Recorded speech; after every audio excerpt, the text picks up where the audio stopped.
पर्यावरण शिक्षा में नेचुरल इन्वायरमेंट पढ़ रहे थे, यानी प्राकृतिक पर्यावरण। उसमें हमने स्थल मंडल तो पढ़ लिया था। अब हम जल मंडल पढ़ेंगे, यानी हाइड्रोस्फीयर, जल मंडल। पृथ्वी के 71% भाग पर जल फैला हुआ है। इसमें झीलें, सागर, नदियाँ, विभिन्न जलाशय, महासागर आदि सम्मिलित हैं।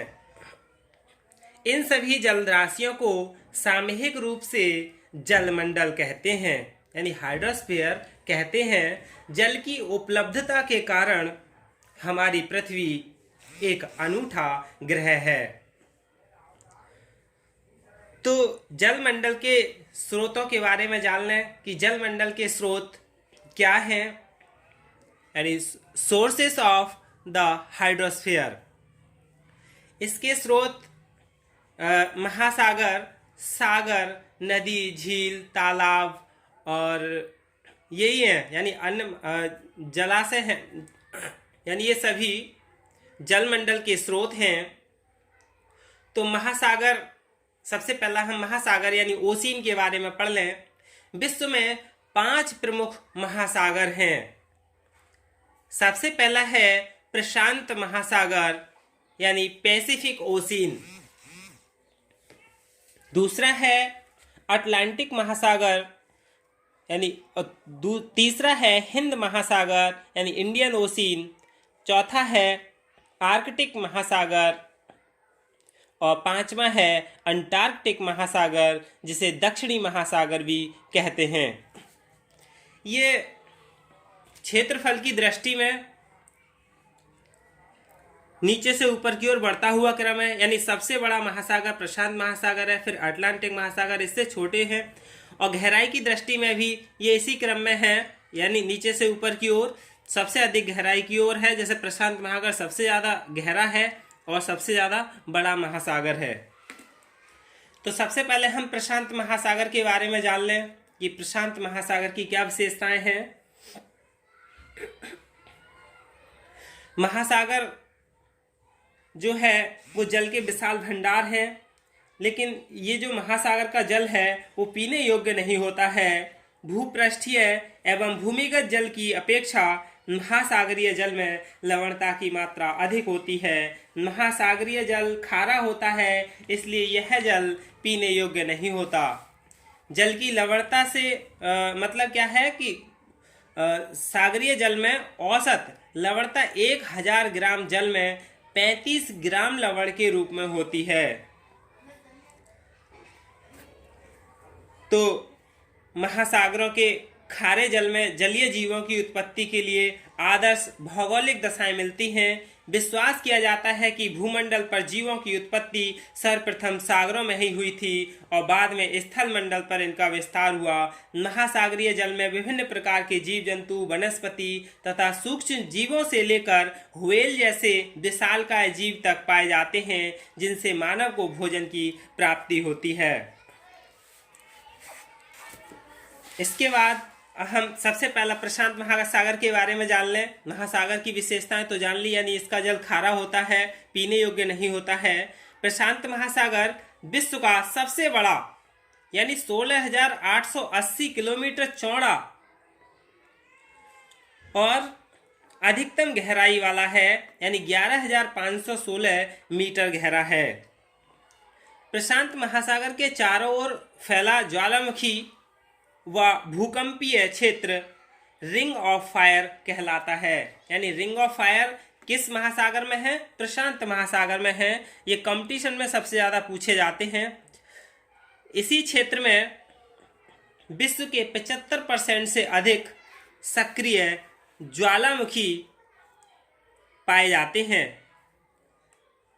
इसका यानी प्रशांत महासागर का सबसे गहरा स्थान मेरियाना ट्रेंच, जिसे मेरियाना गर्त कहते हैं। प्रशांत महासागर जो है वो विश्व का सबसे गहरा,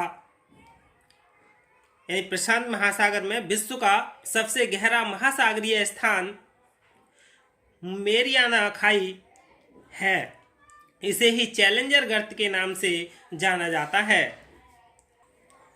प्रशांत महासागर के बाद दूसरा सबसे बड़ा महासागर अटलांटिक महासागर है। इसे अंध महासागर भी कहते हैं। यह महासागर पृथ्वी के 20.9% क्षेत्र में है। इसकी अधिकतम गहराई 8,381 मीटर है। इसका सबसे गहरा स्थान प्यूर्टोरिको गर्त है। यानी अटलांटिक महासागर उत्तर की ओर शांत एवं स्थिर जल का क्षेत्र है, जिसे सारगेसो सागर कहा जाता है। अटलांटिक महासागर यानी इसमें बरमूडा ट्रायंगल उत्तर अटलांटिक महासागर में स्थित एक क्षेत्र है, जहां खतरनाक हवाओं के चलते कई सारे पानी के जहाज और हवाई जहाज लापता हो जाते हैं। इसे डेविल्स ट्रायंगल के नाम से भी जाना जाता है। यानी डेविल्स ट्रायंगल्स किस में पाया जाता है? अटलांटिक महासागर में पाया जाता है। इसके बाद हिंद महासागर, यानी यह दुनिया का तीसरा सबसे बड़ा महासागर है, जो कि दक्षिणी एशिया, अफ्रीका और पश्चिम ऑस्ट्रेलिया के बीच स्थित है। यह पृथ्वी के 14.65% क्षेत्र को घेरे हुए है। इसकी अधिकतम गहराई 7,725 मीटर है। इसका सबसे गहरा स्थान सुंडा गर्त है, जिसे पहले जावा गर्त के नाम से जाना जाता था। फिर है यानी जो हिंद महासागर है, इंडियन ओशियन, ये पृथ्वी के दक्षिण में स्थित है। और इसके बाद है चौथा आर्कटिक महासागर। यह पृथ्वी के उत्तरी गोलार्ध में है।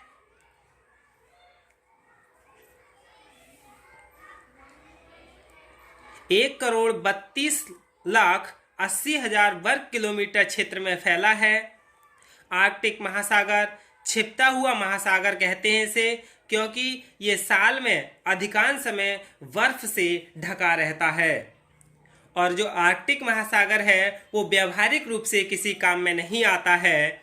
और इसी की तरह अंटार्कटिका महासागर है, जो कि पृथ्वी के दक्षिण ध्रुव पर है, और यह भी किसी काम में नहीं आता है। और वर्ष में अधिकांश समय यह भी क्या है, बर्फ की तरह जमा रहता है।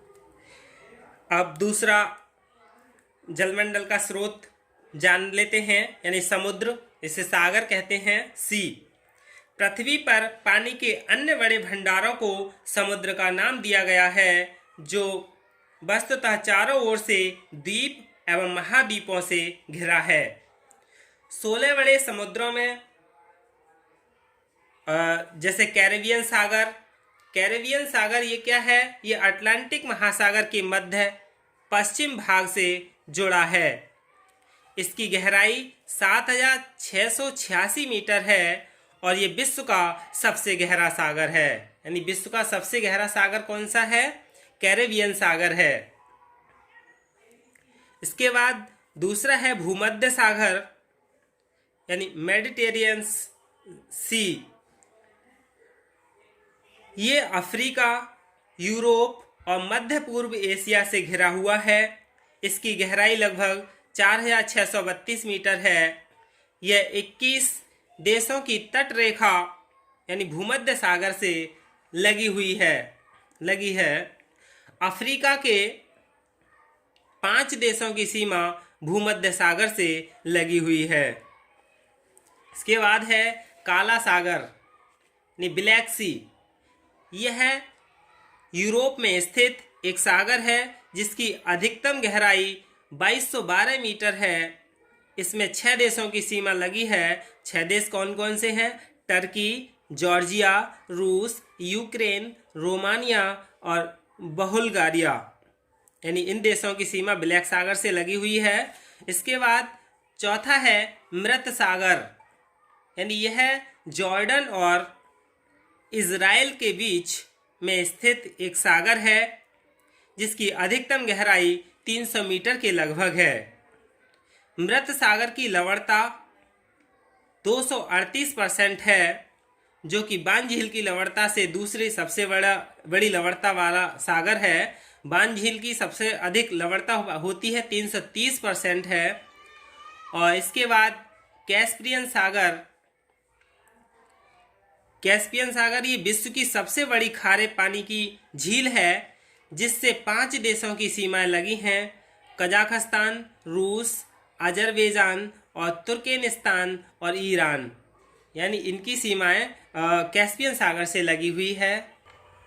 दक्षिण चीन सागर चीन के दक्षिण में स्थित एक सागर है, जो कि प्रशांत महासागर का ही एक भाग है, जिसकी अधिकतम गहराई 5016 मीटर है।